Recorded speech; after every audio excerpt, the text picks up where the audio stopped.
Pak Niko udah hadir ya. Semuanya. Kita langsung mulai saja. Bismillahirrahmanirrahim. Sebelumnya, suara saya kedengarkan? Terdengar. Nah, Dengar. kita mulai saja. Bismillahirrahmanirrahim. Yang terhormat Ketua MGMP, Bu Siti Fatimah ISH MPD, yang saya hormati Bapak Satria SPD selaku pemateri atau narasumber kita pada pagi hari ini, dan tak lupa yang saya hormati juga seluruh anggota MGMP Bahasa Indonesia dan juga anggota Zoom, seluruh anggota Zoom pada pagi hari ini yang berkesempatan hadir. Assalamualaikum warahmatullahi wabarakatuh. Selamat datang semuanya pada acara MGMP Bahasa Indonesia Rayon 3 dengan judul berbagi praktik baik dalam mengembangkan literasi melalui dongeng. Apa kabar semuanya? Saya harap semuanya dalam keadaan yang baik dan walafiat sehingga dapat mengikuti Zoom meeting kita pada pagi hari ini dalam sebelum kita masuk pada acara utamanya, langkah lebih baik kita berdoa terlebih dahulu. Berdoa dimulai dengan keyakinan dan kepercayaan masing-masing. Berdoa dimulai. Alhamdulillah. Sebelum kita lanjut pada acara utamanya, langkah lebih baiknya izinkan saya untuk membaca susunan acara terlebih dahulu. Acara pertama adalah pembukaan yang sedang saya lakukan pada pagi hari ini. Acara kedua adalah kata sambutan dari Ketua MGMP Bahasa Indonesia Rayon 3 Ibu Siti Fatimah SHMPD. Acara ketiga adalah penyampaian materi yang akan disampaikan oleh Bapak Febrianiko Satria selaku narasumber, dan acara keempat atau acara selanjutnya adalah acara tanya jawab, dan acara terakhir adalah acara penutup. Oke, tanpa banyak terima kasih, untuk acara kedua saya persilakan kepada Fatimah MPD selaku Ketua MGMP Rayon 3 Bahasa Indonesia untuk menyampaikan beberapa kata sambutan. Kepada Ibu, baik. Assalamualaikum warahmatullahi wabarakatuh. Sebelumnya saya minta maaf karena kameranya belum bisa terbuka, ada kesalahan sepertinya ini. Sudah dicoba-coba dari tadi, masih belum bisa dibuka. Jadi Bapak Ibu hanya bisa mendengar suara saya saja. Mudah-mudahan nanti saya bisa membuka kameranya. Yang saya hormati hari ini spesial buat narasumber kita, Bapak Niko, Febrianiko. Yang saya hormati moderator kita hari ini, Bapak Vera, yang sangat saya banggakan, luar biasa, bisa hadir pada pagi hari ini di saat libur kita, seluruh Bapak Ibu anggota MGMP Bahasa Indonesia Rayon 3, dan Bapak Ibu lain yang hari ini bisa bergabung bersama kita. Tentunya Bapak Guru hebat, hari ini bisa hadir meluangkan waktu berbagi ilmu bersama kita, itu sesuatu yang luar biasa. Untuk itu, marilah kita tidak lupa dan selalu mengucapkan syukur luar biasa kepada Allah Subhanahu wa Ta'ala, karena hari ini kita masih bisa diberikan nikmat, kesempatan, dan kesehatan, sehingga kita masih bisa bergabung dalam kegiatan berbagi ilmu di kegiatan komunitas kita MGMP Bahasa Indonesia Rayon 3.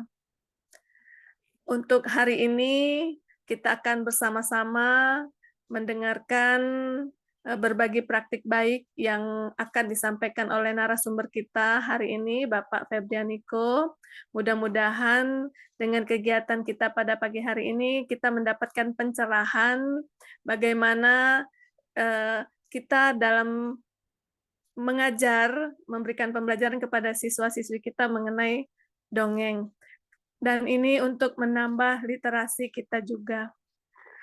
Tentunya salawat dan salam juga tidak lupa kita sampaikan kepada junjungan kita Nabi besar Muhammad SAW dengan melafazkan Allahumma sholli ala Sayyidina Muhammad wa ala ali Sayyidina Muhammad. Mudah-mudahan kita mendapat syafaatnya di yaumil akhir nanti. Amin, amin ya Rabbal Alamin.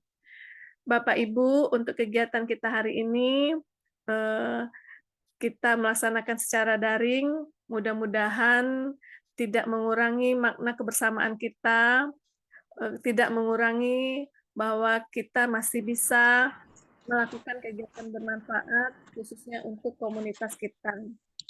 Ini sudah bulan Mei, kemudian nanti kita akan mengadakan penutupan sekaligus membicarakan hal-hal yang akan kita bahas untuk kegiatan selanjutnya. Untuk kegiatan hari ini, Bapak Ibu, kita mudah-mudahan kegiatan ini nanti akan bisa kita tetap masukkan ke dalam rencana hasil kerja kita. Kita melaksanakan perubahan dengan nanti pemanfaatan sertifikat seminar yang kita laksanakan pada hari ini. Mudah-mudahan kita terus bisa bersama berkolaborasi. Demikian dulu sambutan dari saya. Terima kasih. Assalamualaikum warahmatullahi wabarakatuh. Waalaikumsalam warahmatullahi wabarakatuh. Terima kasih kepada Ibu Siti Fatimah yang telah menyampaikan beberapa kata penyampaiannya. Ya. Untuk acara ketiga adalah penyampaian materi yang akan disampaikan oleh Bapak Ketua Niko Satria. Akan tetapi sebelum itu saya akan sampaikan terlebih dahulu beberapa profil dari Bapak Ketua Niko Satria. Jadi Bapak Niko ini teman kita bekerja di SMP Negeri 18 Kota Jambi ya Pak ya, dari April 2019 sampai dengan sekarang. Beliau juga pernah bekerja di Raudatul Anfiyah Nur Halimah Raya pada tahun 2019.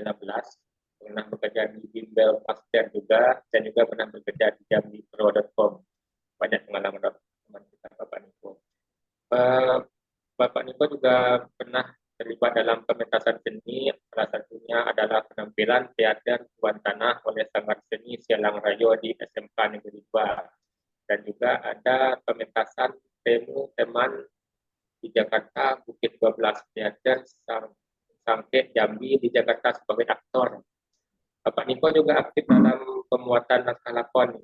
Ada Meriam, Si Jimat, Gong, Si Imang, ada Pekan Seni Mahasiswa Provinsi Jambi 2016. Dan ada juga skenario film, ada 3. Pertama itu ada Mantra Baru pada tahun 2023, ini baru dibuat oleh Pak Niko. Ada juga BD pada acara camping film Jambi 2021. Nah, acara itu juga ada karya tulisnya. Ada beberapa antologi, salah satunya ada Rumah Cerita, ada juga antologi tentang Untung dan cerita-cerita lainnya, ada 1000 Malam Menulis Cinta. Ada banyak sekali pada Bapak Niko. Oke, itu sekilas tentang Bapak Niko. Oh ya, Bapak Niko ini alumni UNJA ya, alumni UNJA S1 Pendidikan Bahasa dan Sastra Indonesia. Oke, sekian daftar riwayat hidup dari Bapak Niko. Selanjutnya kepada Bapak Niko kami persilakan untuk menyampaikan materi. Terima kasih.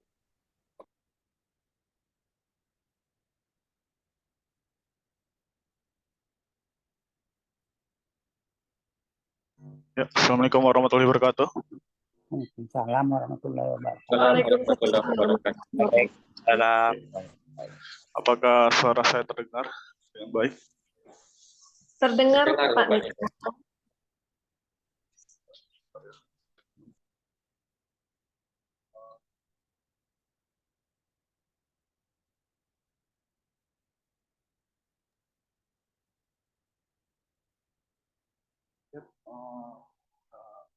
Saya akan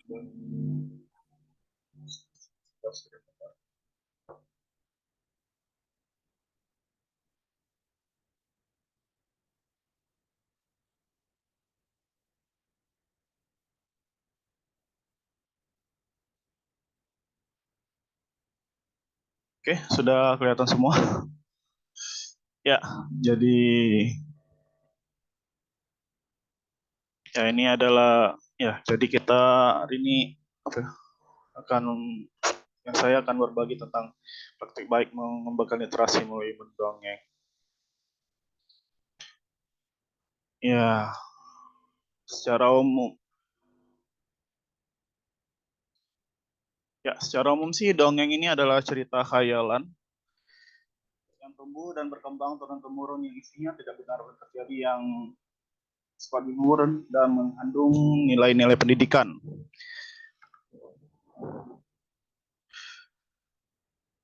Nah, adapun fungsi dongeng selain sebagai hiburan bisa juga digunakan sebagai fungsi pendidikan dan juga fungsi sebagai ya penanaman nilai moral.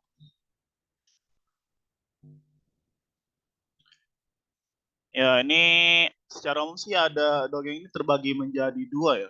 Ada dongeng lama maupun ada juga dongeng modern. Dongeng lama ini adalah dongeng pusaka. Ini biasa disebut dengan dongeng pusaka. Ini adalah dongeng yang telah lama beredar dan berkembang di masyarakat sejak dahulu. Ya, ini contoh dongengnya. Itu ada fabel, ya dongeng yang tokohnya adalah binatang, contohnya dongeng kancil. Legenda adalah dongeng yang menceritakan asal-usul tempat, misalnya dongeng Danau Toba. Sage merupakan dongeng yang bisa sekedar cerita, tapi ditambahkan dengan tokoh. Sage merupakan sebuah dongeng yang didasarkan pada cerita nyata, tapi ditambahkan dengan tokoh fiktif. Dan mitos, dongeng cerita yang dianggap suci oleh masyarakat, contohnya dongeng Nyi Roro Kidul.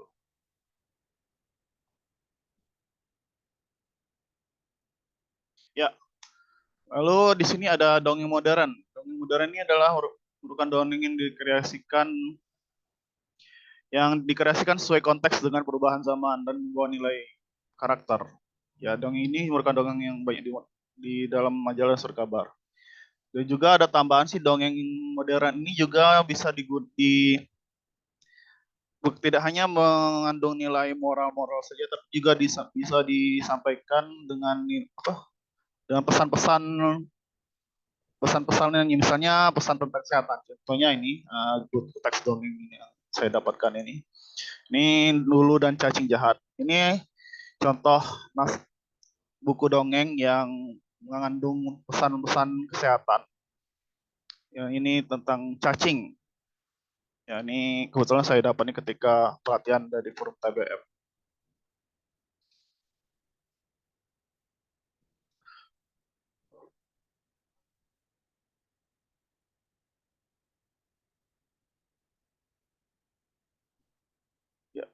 Ya, oke, lewat nih. Ya, ini dia ada bahasa zaman Pak Dongeng. Ya, dongeng ini pertama ini mendukung perkembangan sensorik anak. Ya, sehingga anak-anak bisa terangsang imajinasi ya, untuk terangsang imajinasi mereka untuk mengenali emosi, tekstur, gerakan dan tokoh tertentu. Jadi imajinasi mereka bisa terangsang. Jadi ya emosi mereka bisa lebih stabil. Jadi karena melalui melalui dongeng ini mereka bisa mengenali emosi mereka dengan baik. Gerakan tokohnya juga bisa mereka bisa mengenal berbagai tokoh tertentu yang ada di masyarakat tertentu, dan di sini mereka bisa berimajinasi, yang tentunya dengan berimajinasi mereka bisa terasa kemampuan seni dan kemampuan lainnya. Lanjut, ini yang paling penting, ini memperkuat bonding atau ikatan dengan orang tua dan pendamping. Ya, jadi di dalam keluarga dongeng ini sangat penting sekali. Dengan adanya dongeng ini sehingga terbentuklah ikatan yang emosionalnya sangat positif dan aman untuk anak-anak. Jadi akan terbentuk ikatan yang utuh dan kuat antara orang tua dan anak. Ini sangat penting sekali. Jadi ya, ini sangat penting. Lanjutnya ada bantu menanamkan nilai value tanpa ada rasa menggurui dan dengan cara yang menyenangkan. Nah, selama ini kan kita sering menasihati anak itu ya karena ketika dia bersalah sehingga dia merasa bersalah. Tapi dengan dongeng ini kita bisa menasihati mereka tanpa merasa bersalah sama sekali. Jadi mereka secara tidak langsung mereka mendapatkan pelajaran dengan cara yang menyenangkan. Lanjut, melatih fokus. Nah, dengan mendengarkan dongeng, anak-anak akan lebih terlatih untuk memusatkan pikiran dan fokus mereka. Dan terakhir yang paling penting itu meningkatkan kemampuan berpikir kritis. Nah, dengan cara memberikan suatu masalah dan anak diminta untuk turut membantu mencari solusinya. Ini biasanya ada di banyak dongeng. Oke. Nah, ini untuk teknik mendongeng untuk pemula. Untuk teknik persiapan tentunya kita harus menguasai materi, mulai dari membaca dan memahami isi cerita yang akan dibawakan, memahami tokoh, alur, dan permasalahan cerita tersebut. Ya, ini mulai dari tokoh, peran yang bangun sebuah cerita, dan tokoh protagonis, alur, ya jalan ceritanya sesuai tata dramatisnya, mulai dari perkenalan, puncak masalah, lalu penyelesaian, dan setting itu suasana yang ada di sana, di dalam cerita, mulai dari tempat, waktu, suasana. Nah, ini yang paling penting ini selanjutnya tuh menghidupkan tokoh. Nah, setiap tokoh itu kita harus mengeksplorasi emosi apa aja yang muncul ketika tokoh itu menghadapi sebuah peristiwa. Nah, setelah itu kita harus pahami semua karakternya, sehingga dengan mengetahui tokoh ini mimiknya seperti apa, jadi kita akan muncullah mimik yang sesuai dengan tokoh itu. Lanjut, ini paling penting menghidupkan kata-kata. Nah, maksudnya menghidupkan kata-kata ini adalah menghidupkan dialog. Nah, pendongeng yang harus yakin bahwa setiap kata-kata memiliki sifat, misalnya api, panas, angin sejuk, air dingin. Nah, ini harus dijelaskan secara rinci, kita harus ekspresikan dengan sangat nyata untuk anak-anak. Karena dari sinilah anak-anak belajar untuk mengetahui emosi yang seharusnya. Ya, yang paling penting itu adalah ikhlas dalam mendongeng. Ya, kita mendongenglah dari hati dengan niat untuk membagikan sebuah cerita kepada anak-anak yang mengandung nilai baik di dalamnya. Sehingga ketika kita sudah ikhlas dalam mendongeng, kita bisa berbagi dengan sangat baik dan anak-anak bisa mendapatkan pesannya dengan sangat baik juga. Dan yang paling penting ini teknik mengawali dan mengakhiri cerita. Untuk mengawali cerita kita bisa memancing anak-anak untuk menarik perhatian mereka, bisa menggunakan improvisasi lagu, suara, atau menggunakan alat peraga seperti boneka tangan. Kalau saya sendiri sih biasanya menggunakan boneka tangan dan ice breaking sedikit.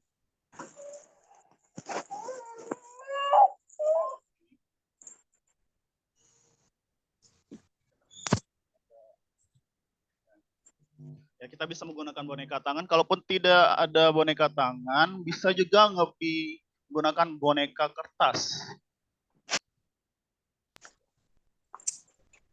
Ya, boneka kertas ini paling murah dan mudah. Kita cuma perlu menggambar atau memprint aja ya. Mencetaknya dari internet, lalu ditempelkan ke karton dan tusuk lidi, yang harganya pasti lebih murah dan lebih cepat untuk dikerjakan.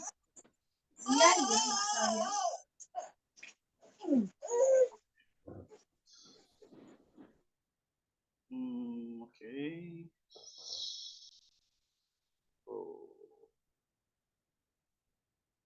Lewat nih.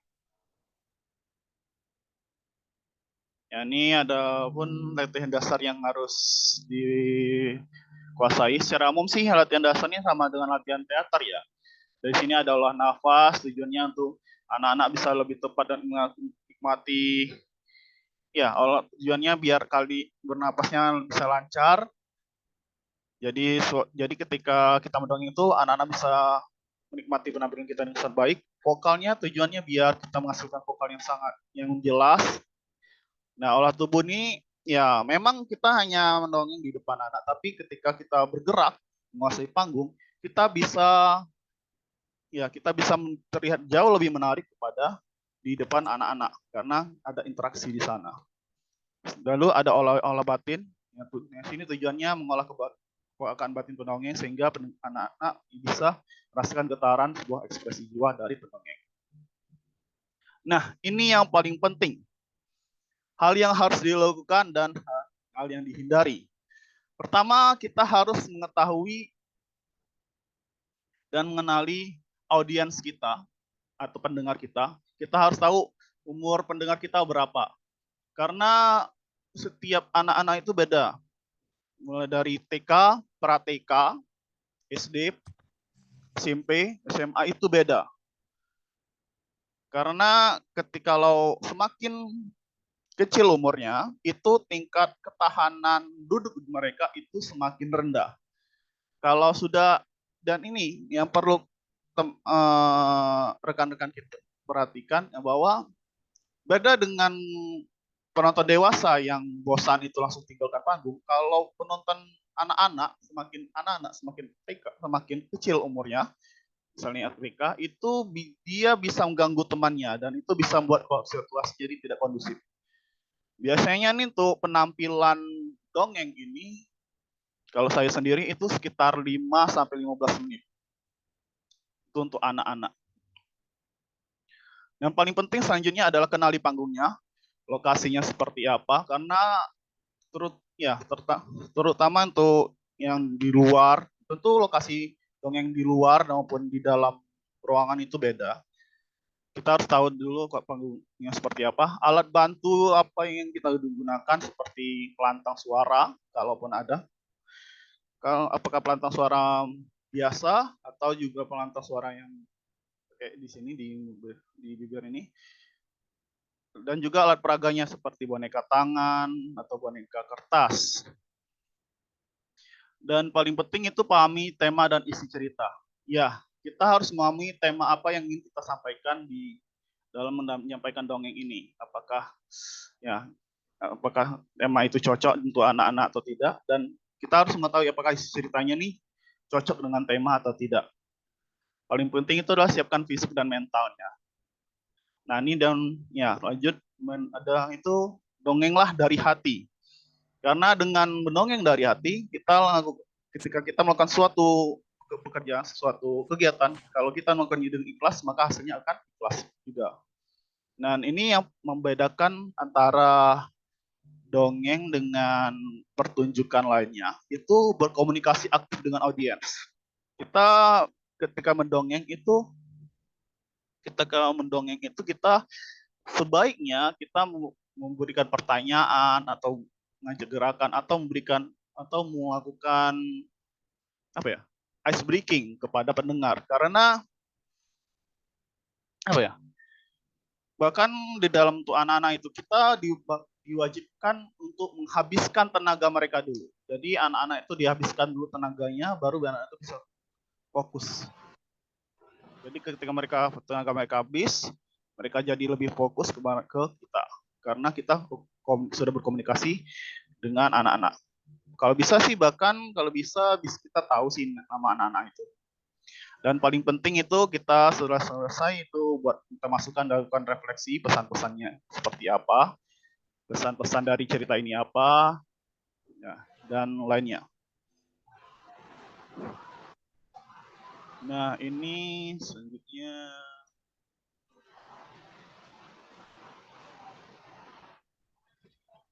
Nih, hal yang harus dihindari. Tidak mempersiapkan diri.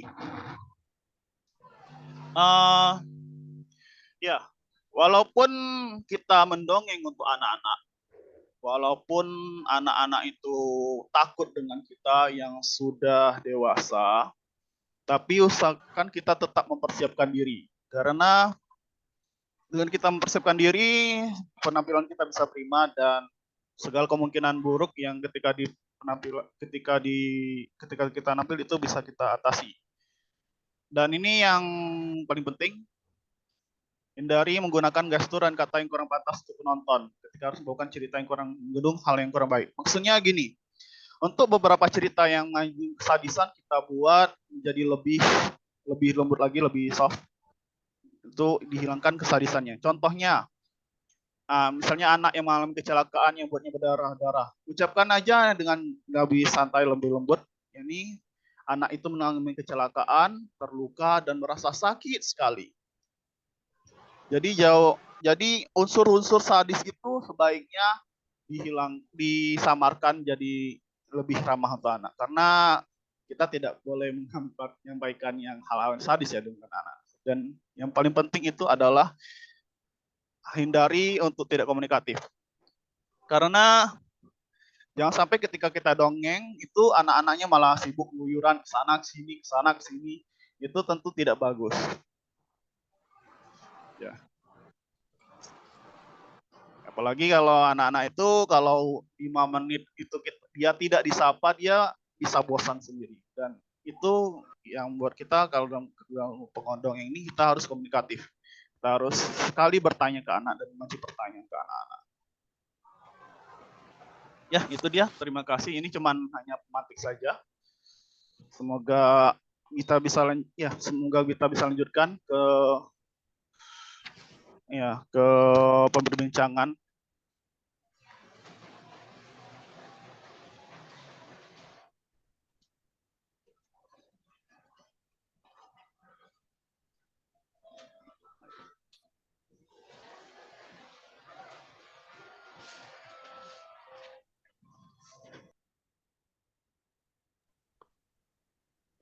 Oke, terima kasih kepada Bapak Niko atas materi yang tadi disampaikannya. Materi tadi sangat bermanfaat sekali tentang tata cara mendongeng, bagaimana itu mendongeng dengan anak-anak, bagaimana membedakan usia dari audiens kita, bagaimana cara penyampaiannya. Sangat membantu sekali Pak Niko.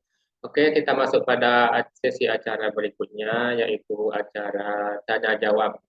Acara tanya jawab. Untuk acara ini kami membuka 3 penanya. Penanya utama terlebih dahulu. Ada 3 pertanyaan kepada Bapak Ibu yang ingin bertanya, silahkan acungkan tangan atau langsung open mic juga bisa. 3 penanya terlebih dahulu. Terima kasih.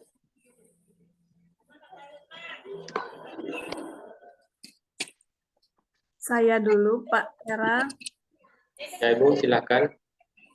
Terima kasih atas kesempatan yang diberikan. Menarik sekali apa yang disampaikan oleh Niko tadi. Saya mendengarkan berbagai macam masukan yang luar biasa, mulai dari teknik dan hal-hal yang harus kita lakukan saat kita akan mendongeng. Ada sesuatu yang menggelitik yang ditanyakan kepada Pak Niko, ini mengenai teknik mendongeng. Salah satu teknik mendongeng yang disampaikan oleh Pak Niko tadi adalah ikhlas dalam mendongeng. Nah, ini berhubungan juga dengan hal yang harus dilakukan. Setidaknya kita harus untuk ikhlas itu kita kenal audiensnya. Kalau audiens tidak kita kenal, kadang-kadang kita, ya ampun, ini anak-anak seperti yang disampaikan oleh Pak Niko tadi, lari sana, lari sini. Dan yang harus kita hindari tadi, kita tidak menguasai materi. Jadi kadang-kadang tidak menguasai materi membuat kita tidak ikhlas juga. Karena apa? Karena kita tidak butuh persiapan seperti itu. Nah, pertanyaan saya, ini kan kita coba mendongeng di kelas kita nih, misalnya nih di kelas kita. Untuk trik apa ya untuk bisa kita ikhlas banget agar kita bisa mendongeng dengan nyaman sehingga anak-anak juga merasa nyaman juga dengan apa yang kita sampaikan. Kadang-kadang kita sudah menguasai dongeng, tapi kadang-kadang bukan kata tidak ikhlas ya, tapi bagaimana caranya agar ikhlas itu memang ada di dalam hati kita sehingga kita nyaman untuk mendongeng tersebut. Demikian. Terima kasih. Terima kasih kepada Ibu. Saya ulangi pertanyaannya, Bu ya. Yaitu trik supaya ikhlas dalam mendongeng, Ibu ya. Iya, Pak, iya. Dalam mendongeng itu bagaimana mengenai audiens. Oke, ini pertanyaan pertama. Ada lagi Bapak Ibu untuk pertanyaan kedua? Jadi bertanya, silakan langsung open mic atau langsung bicara juga bisa.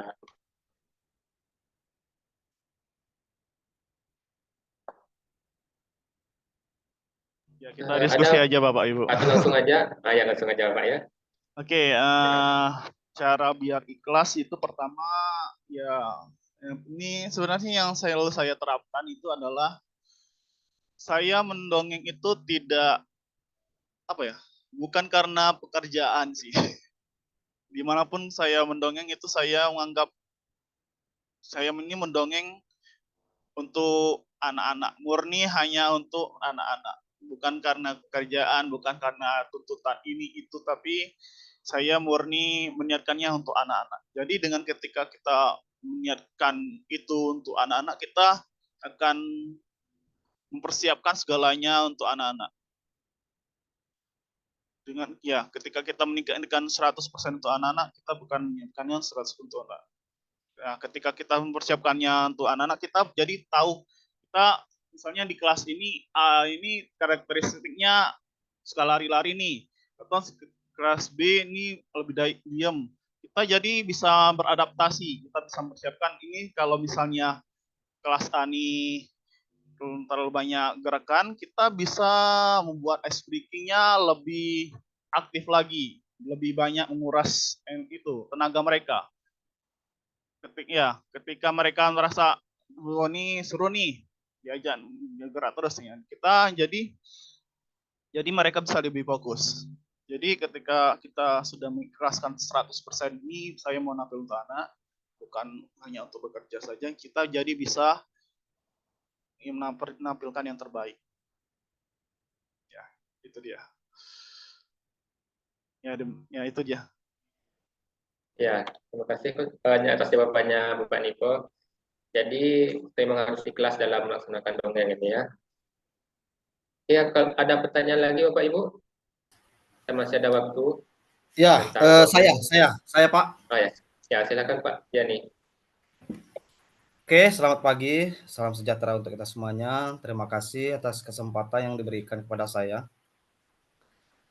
Saya ingin bertanya, itu saya sering melihat pertunjukan pementasan sebuah dongeng, itu rata-rata para penutur dongengnya itu selalu menggunakan media seperti boneka, sampai 1 dan 2 boneka kadang-kadang. Ada yang sampai 3 boneka yang ditampilkan, yang dimainkan oleh dalangnya. Nah, di sini saya mau tanya, seberapa penting dan seberapa kuat sih, seberapa persen alat pendukung atau media boneka itu digunakan pada saat pertunjukan itu? Yang seperti kita lihat, tanpa menggunakan alat bantu seperti itu, berdongeng juga dapat dilakukan. Nah, kebanyakan para pedongengnya menggunakan medianya boneka-boneka seperti itu. Nah, seberapa penting sih boneka itu di dalam sebuah pertunjukan dongeng? Itu saja. Terima kasih. Kembali kepada moderator. Nah, terima kasih Pak Yani. Jadi pertanyaannya seberapa penting alat pendukung dalam mendongeng Bapak ya? Ya. Oke. Saya berikan kepada Pak Niko. Saya langsung saja ya. Seberapa penting atau tidak, sebenarnya sih kita tidak harus mendongeng menggunakan alat peraga. Tapi bagaimana kita caranya membuat penampilan itu menjadi menarik. Saya cukup sering belajar dari komunitas Kampung Dongeng Seloko. Itu komunitas pendongeng semua yang isinya guru-guru TK. Itu mereka terakhir saya nonton penampilan di TBJ itu mereka mendongeng sambil seperti membuat drama yang suaranya itu diisi oleh pendongengnya. Benar-benar mirip penampilan drama. Jadi itu sebenarnya tidak harus menggunakan boneka. Tapi ya, kenapa mereka menggunakan boneka? Karena pada umumnya pendongeng ini orangnya sendirian, cenderung tidak ada punya kru.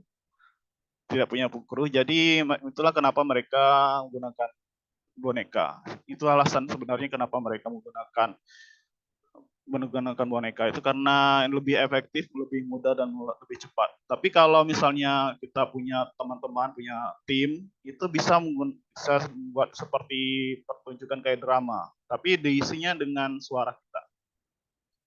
Ya, seperti dubbing lah. Itu sudah pernah dilakukan oleh komunitas Kampung Dongeng Seluruh kalau salah di Festival Literasi Jambi di Taman Budaya di akhir Desember tahun lalu. Yang penting apa ya? Intinya yang penting medianya menarik aja sih untuk anak-anak. Dan tapi apa ya? Kalaupun misalnya nggak ada media, kita bisa juga menggunakan hal-hal sederhana, benda-benda tertentu yang memancing imajinasi mereka, seperti keris atau benda apapun yang ada di sekitar kita. Intinya sih apa ya? Membuat mereka lebih tertarik aja sebenarnya. Itu dia, Bang. Terima kasih.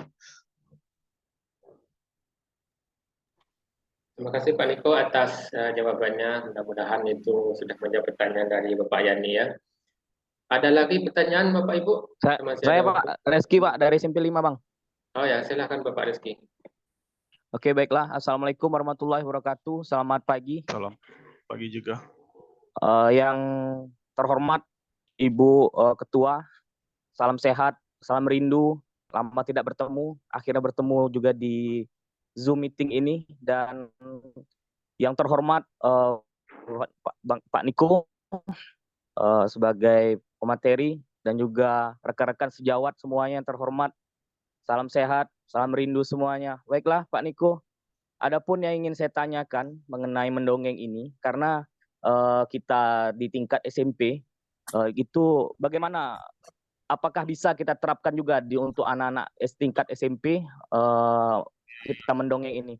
Sedangkan saya pernah mencoba, saya ketika materi mulai mau akhir dari materi yang sedang saya ajarkan, itu saya selipkan biasanya sedikit bercerita, tapi bahasanya mendongeng lah, seperti itu.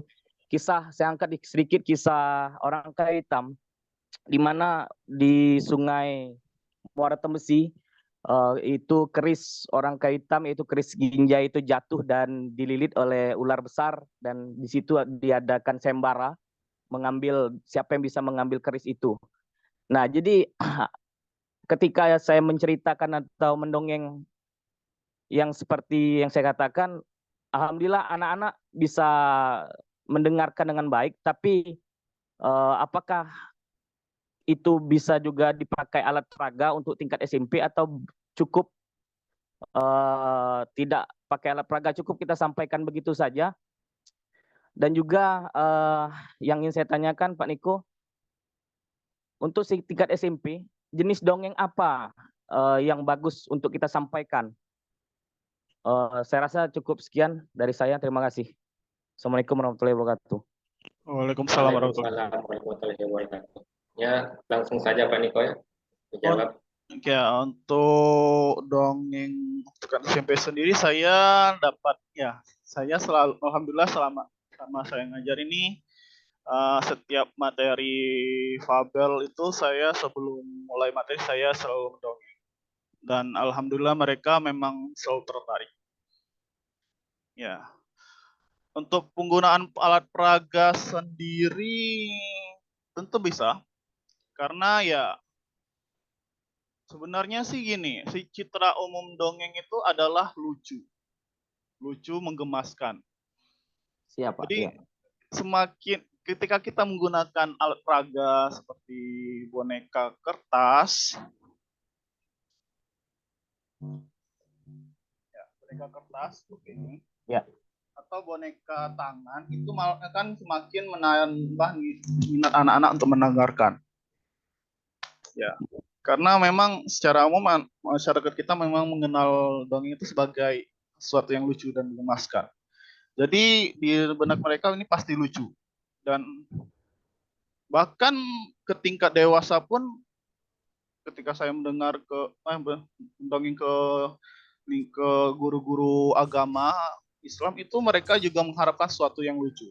Jadi tentu saja dongeng ini bisa untuk tingkat SMP. Adapun alat peraganya ya silakan sesuaikan dengan kemampuan Bapak Ibu semua. Kalaupun tidak mampu beli boneka tangan, bisa saja dicetak aja, ya di printer seperti ini. Ya, intinya sih apapun alat peraga yang kita gunakan itu akan semakin menambah minat anak-anak. Dengan catatan kita membuatnya menjadi lucu dan mengemaskan. Ya, itu dia. Izin Pak, jenis dongeng yang bisa disampaikan untuk sekelas anak SMP itu dongeng seperti apa? Bisa diberi contoh, Pak? Kalau dongeng yang sering saya coba itu pertama dongeng cerita rakyat Jambi. Iya, Pak. Misalnya si kelingking, si kelingking itu kan banyak lucuan yang bisa kita pakai, itu bisa digunakan. Ataupun yang serius pun juga bisa sebenarnya. Bisa Iya, juga. Yang penting kita bisa memancing minat anak-anak, memancing perhatian anak-anak. Ya, kalau dari SMP ini ya memang harus ada sedikit kemampuan berpikirnya. Seperti telah menggunakan cerita anak-anak. Bisa juga menggunakan kisah nabi-nabi, itu bisa juga. Kisah nabi-nabi itu bisa. Kalau terakhir saya bawa cerita ini, karena waktu itu saya buat video untuk pelatihan pendongeng di forum TBM, itu saya bisa membawa cerita tentang kesehatan bisa juga. Ya, intinya sih sebenarnya tuh bagaimana cara kita membawakannya sih. Bagaimana kita meningkatkan daya imajinasi anak-anak itu sendiri berarti Pak ya? Ya. Bagaimana kita memancing imajinasi mereka menjadi mereka tertarik. Ya, kalau Siap, Pak. tergantung sih Bapak itu suka bawa cerita apa. Kalau saya sih, kalau dalam dongeng saya cenderung lebih suka membawa cerita rakyat. Iya, benar Pak. Ya, itu salah Terima satu. kasih Pak. Iya. Oke, silakan. Berarti alat peraga dan juga yang penting kita bisa membangkitkan imajinasi anak-anak tersebut ya Pak ya? Ya, itu paling penting. Bagaimana cara usaha kita untuk membangkitkan imajinasi anak-anak. Dengan banyak alat peraga, tidak harus boneka ya. Bisa juga benda-benda seperti keris, atau kalaupun bawa cerita orang kaya bisa gunakan keris juga, gong atau cuman gambar-gambar saja yang tempel boleh. Yang penting sesuai dengan kemampuan keuangan Bapak Ibu lah. Siap Pak. Terima kasih Pak.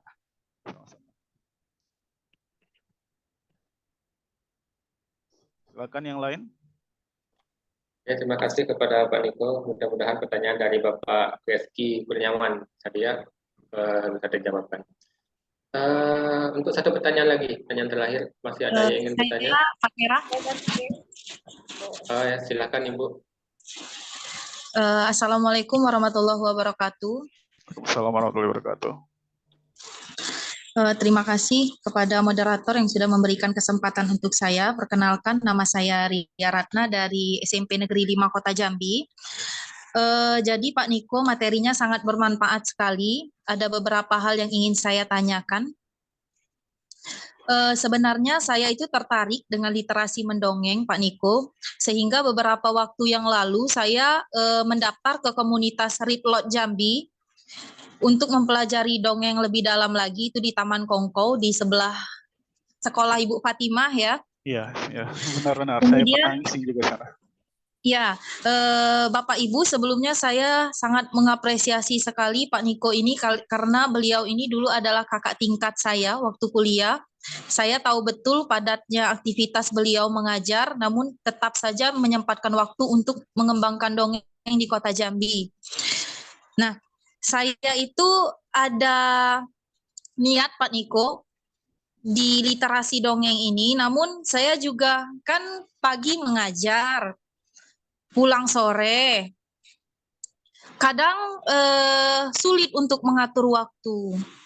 Apalagi kan sekarang saya sudah bergabung di komunitas, ada niat untuk datang, tapi terkadang karena padatnya aktivitas mengajar, kecapean, jadi susah untuk datang. Jadi saya minta gimana sih Pak Niko cara membagi waktu sehingga bisa mengembangkan literasi mendongeng ini? Ada tips nggak Pak Niko untuk saya?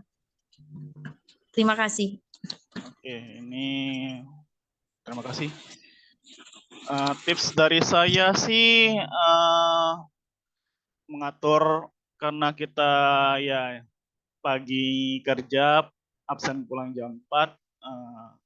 Kalau bisa sih di waktu waktu selesai mengajar itu kita sempatkan tidur bentar, sleep nap. Minimal 15 menit.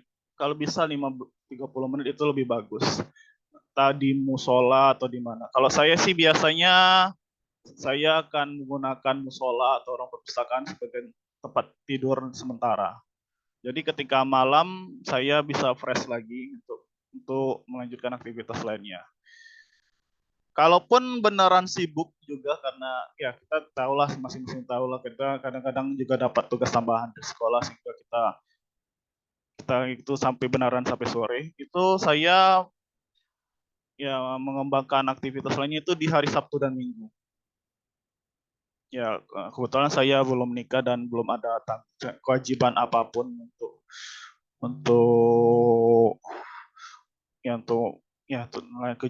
kewajiban. Jadi saya menggunakan waktu Sabtu dan Minggu itu untuk mendongeng, untuk melakukan apapun kegiatan yang positif.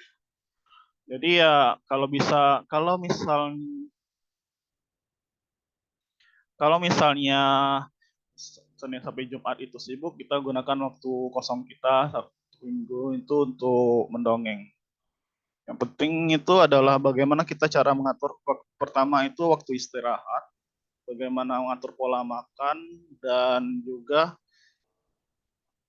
yang paling penting itu adalah bagaimana kita, ya yang penting adalah cukup minum aja. Jadi ketika badan fit, sehat, waktu istirahat cukup, itu badan itu kuat. Itu untuk tips saya. Kalau yang udah berkeluarga, tips kalau saya pelajari dari komunitas Gedolo, kebetulan saya juga sempat beberapa kali ngisi. Itu mereka membawa anak-anak mereka untuk beraktivitas. Jadi mereka tuh apa ya? Yang saya pelajari dari ibu-ibu komunitas Gedolo itu, mereka adalah ibu rumah tangga penuh. Tapi mereka masih mau mengembangkan literasi. Itu yang jujur saya salut sekali. Bagaimana cara mereka ngatur waktunya? Mereka mengajak anak-anak mereka untuk membaca, ikut membaca. Jadi mereka, kebetulan mereka masih punya anak yang kecil-kecil, itu mereka ajak beraktivitas. Mereka beneran ajak anak-anaknya untuk ke Taman Kongko sambil mendongeng di sana dan berliterasi di sana. Sambil membaca nyaring ya, karena kalau fokusnya membaca nyaring. Jadi mereka bawa anak-anak mereka untuk beraktivitas. Dan kalau setahu saya sih teman-teman saya yang lain juga begitu, kayak Bang Sumari Putra, Bang Mas Dwi Raryoso, itu kalau mereka sedang sambil mengasuh anak mereka juga membawa anak-anak mereka untuk beraktivitas dengan, ya tentunya dengan harapan bukan hanya sambil biar anak terawasi, tapi juga menularkan hobi positif kepada anak. Ya, ini sebuah tips yang bagus juga untuk orang tua. Jadi ketika kita melakukan aktivitas yang positif, kita bisa ajak anak-anak kita untuk melakukan hal yang sama. Ya, demikianlah tips dari saya. Terima kasih Pak Niko atas tips yang telah diberikan. Semoga itu menjawab pertanyaan dari saudari Ria ya. Apakah kita buka pertanyaan terakhir? Jadi pas 5 pertanyaan. Apakah masih ada yang ingin bertanya? Saya persilakan. Kita udah jam 9:10 ya Pak Ibu ya. Ada?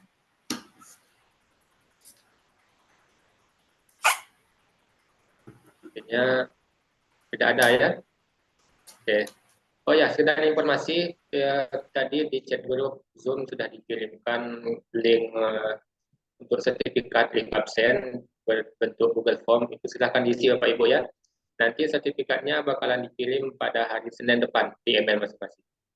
Di email masing-masing. Sekali lagi boleh? Ayo Pak Yani, silakan. Sekali lagi ya penutup. Saya ingin bertanya seperti ini. Apakah penyampaian berdongeng itu sama dengan penyampaian monolog? Kemudian bolehkah disamakan antara monolog dengan dongeng? Itu aja mungkin. Terima kasih. Terima kasih. Pertanyaan terakhirnya Pak Yani kepada Pak Niko untuk bisa langsung dijawab. Terima kasih. Ada beberapa pendongeng yang saya kenal di Jawa itu memang menggunakan teknik monolog sebagai media mendongengnya. Cuman bedanya dengan monolog biasa itu harus ada interaksi dengan penonton. Dan itu wajib. Karena penonton kita anak-anak, kita benar-benar diwajibkan harus ada interaksi dengan mereka. Boleh dengan lagu atau ice breaking atau apapun itu. Yang penting apa ya? Titik yang membedakan dongeng dengan pertunjukan lainnya sih sebenarnya adalah di bagian interaksi itu. Perbedaannya beneran tipis sekali. Hanya di bagian interaksi itu aja.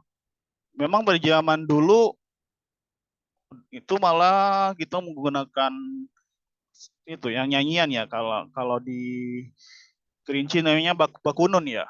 Ya, itu namanya bakunun, itu dongeng sambil bernyanyi menggunakan Iya, alat musik. betul. Nah, itu ya. Tapi di situ yang dijaga dari dulu dan sekarang yang saya pelajari itu adalah interaksinya. Interaksi.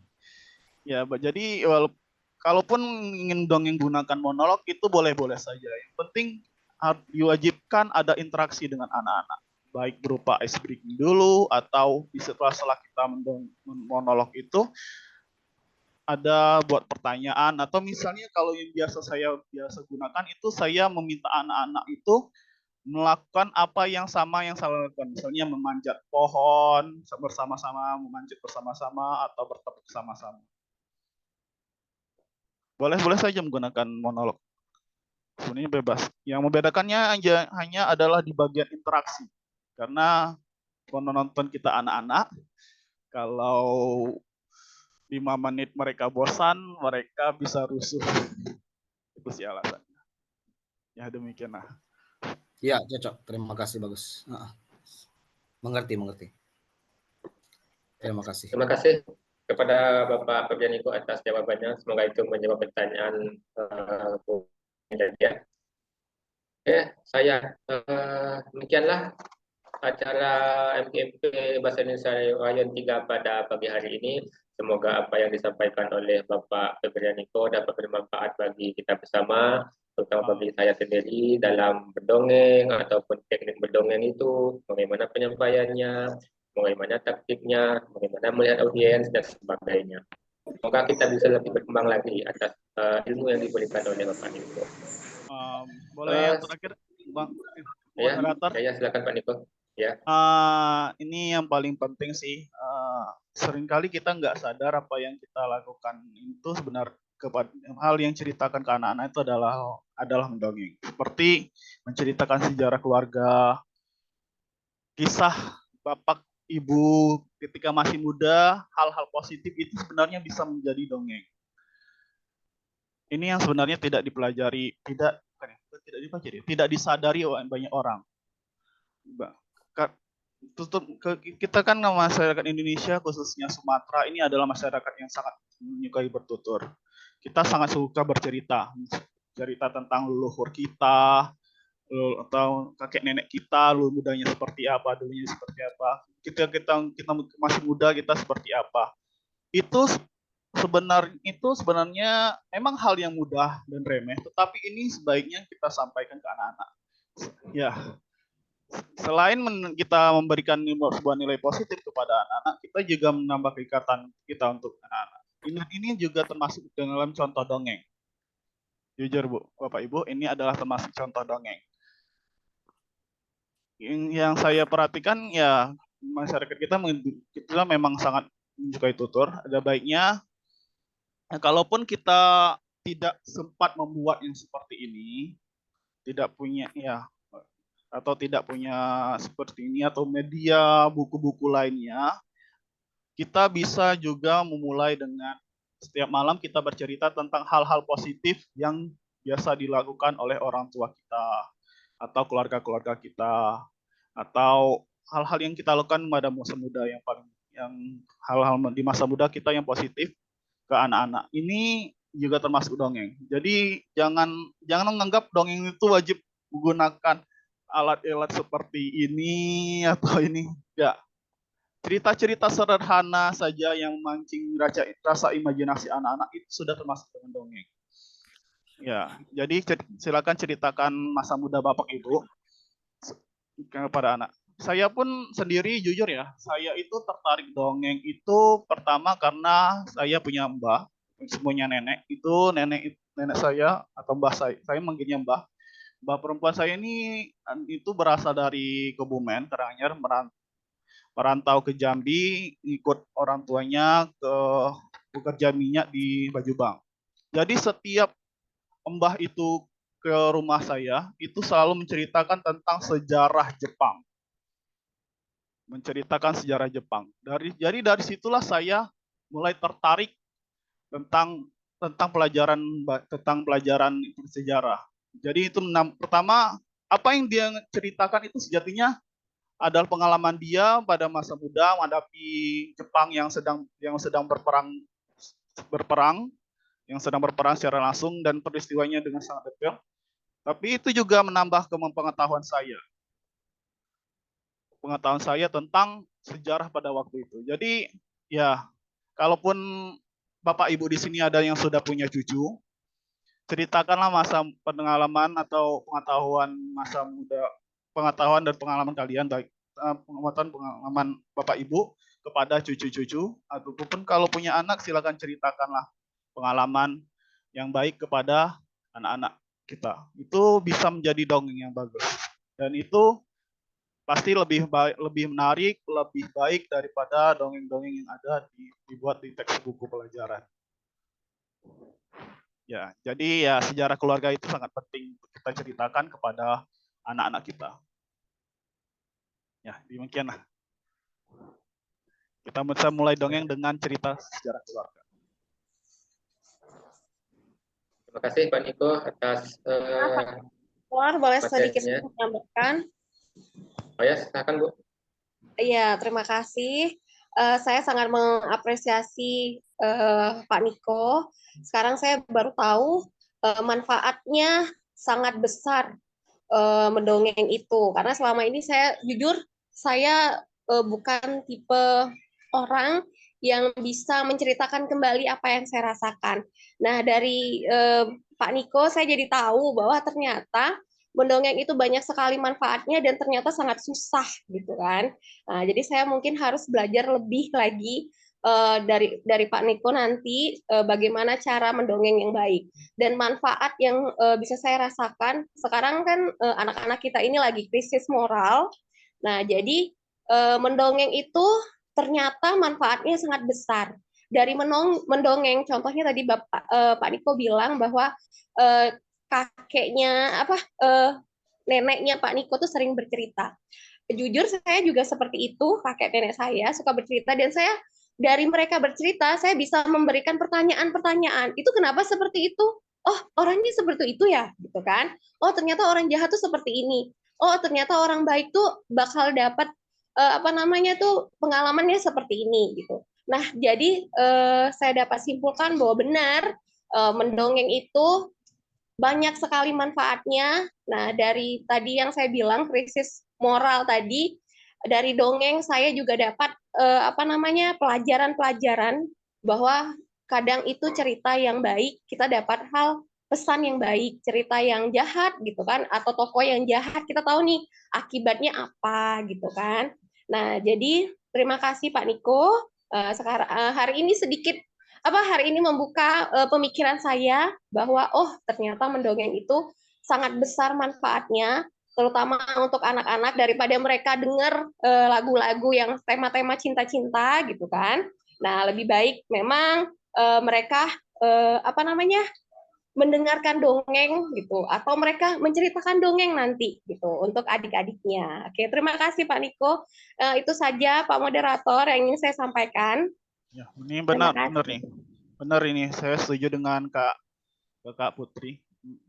Ya, memang saya akui, saya perhatikan orang tua zaman now, zaman sekarang, zaman Kiwari ini sering memberikan ponsel biar anaknya cepat diem. Nih dikasih ponsel diem.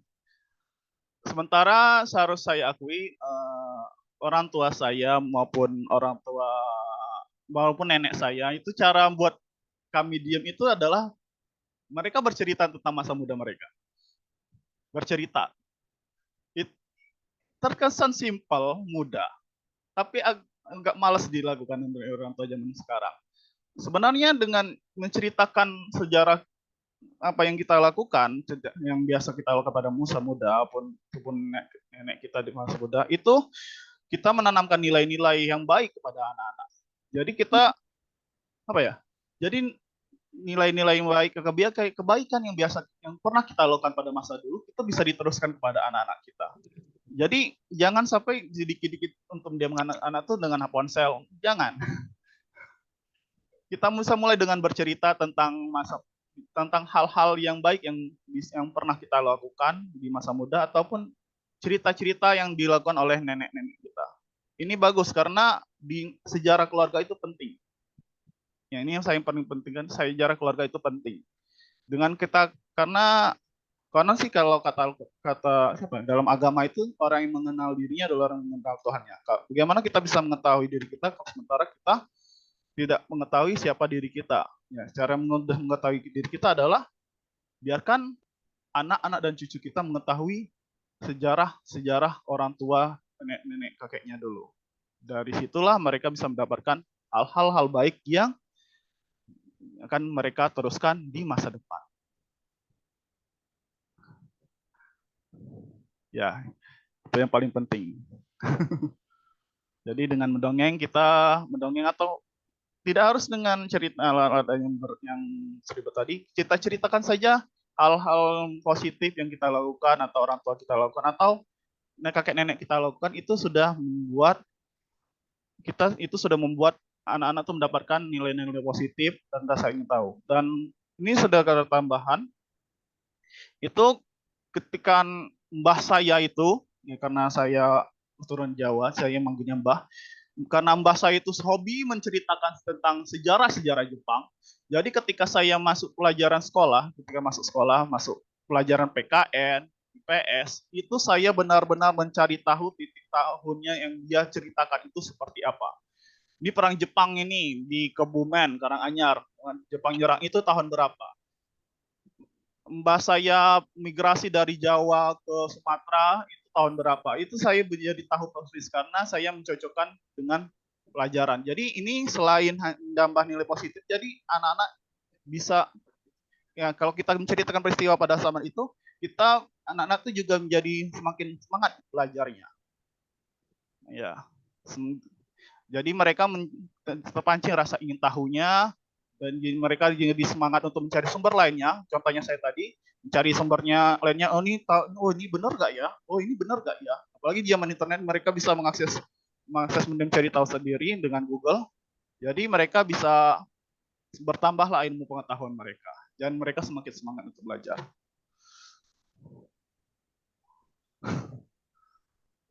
Ya, demikian moderator.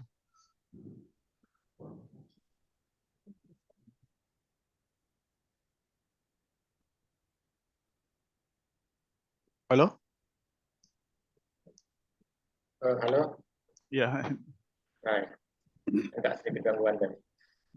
Terima kasih kepada Bapak Niko, sangat membantu sekali materinya. Saya juga baru menyadari sebenarnya bahwa dongeng itu seperti kita bercerita kepada anak. Bapak dulu sekolah seperti ini, lo kamu harus rajin-rajin. Nah, itu masuk dongeng rupanya. Jadi bukan cuma si kancil, bukan semua cerita sangkuriang, segala macamnya. Nah, itu memang dongeng, tapi cerita kita tentang hal yang baik juga termasuk dongeng. Itu sangat membantu sekali bagi saya.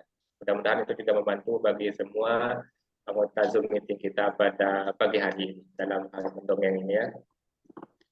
Oke, terakhir kita masuk pada acara penutup. Alhamdulillah. Oh ya, sebelumnya saya mau sampaikan untuk isi link absen presensi ini paling lambat diisi sebelum jam 10 ya Bu ya, Bapak Ibu ya, karena jam 10 itu bakalan ditutup. Jadi mohon diisi secepatnya. Isilah nama dan gelar dan dari materi yang disampaikan itu. Terima kasih. Oke, kita masuk pada acara penutup. Foto bersama moderator. Oh, foto bersama ya. Ya. Boleh kita foto bersama dulu? Minta untuk on kamera foto bersama. Mohon open cam semua biar kita bisa masuk ke medsos. Jujur aja. Siap. Ya. Pak Niko ambil fotonya Pak ya? Ya, terutama untuk yang itu, ini mohon open cam dulu, belum masih sedikit yang open cam. Ini juga penting untuk itu ya laporan kita ya. Ke bendahara ini penting loh. Ya, laporan kita ke bendahara itu penting. Mohon open cam dulu. Untuk Vivo, Resi Kurniawan, Arnis, Oppo, Retno, Sardita, Titin, Samsung, Mustika. Mohon open cam dulu. Kita mau ambil dokumentasi. Iya, open cam. Kita tunggu. Masih banyak yang belum open cam. Vivo, Ria, Dwi, Sardita, Retno, Ayuningsi, Oppo. Mohon open cam bentar, kita mau dokumentasi. Oke, masih sedikit yang belum, masih banyak yang belum open cam. Oke, ya kita mulai. 1, 2, 3. Belum, 1, 2, 3. Oke, tahan. Oke, saya simpan dulu.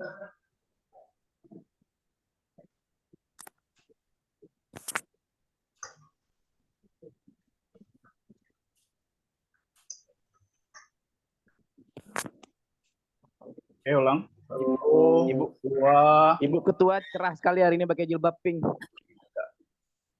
1, 2, 3.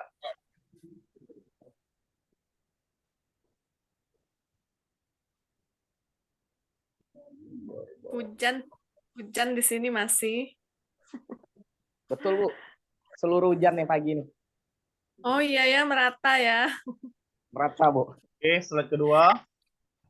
Tahan napas saya mau diambil foto ini. Ya, oke semuanya. 1, 2, 3.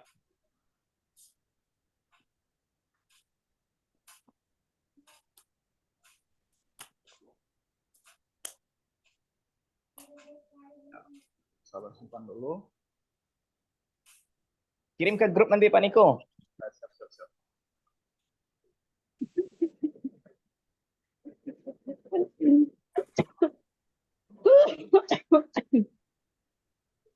Siap. Ya.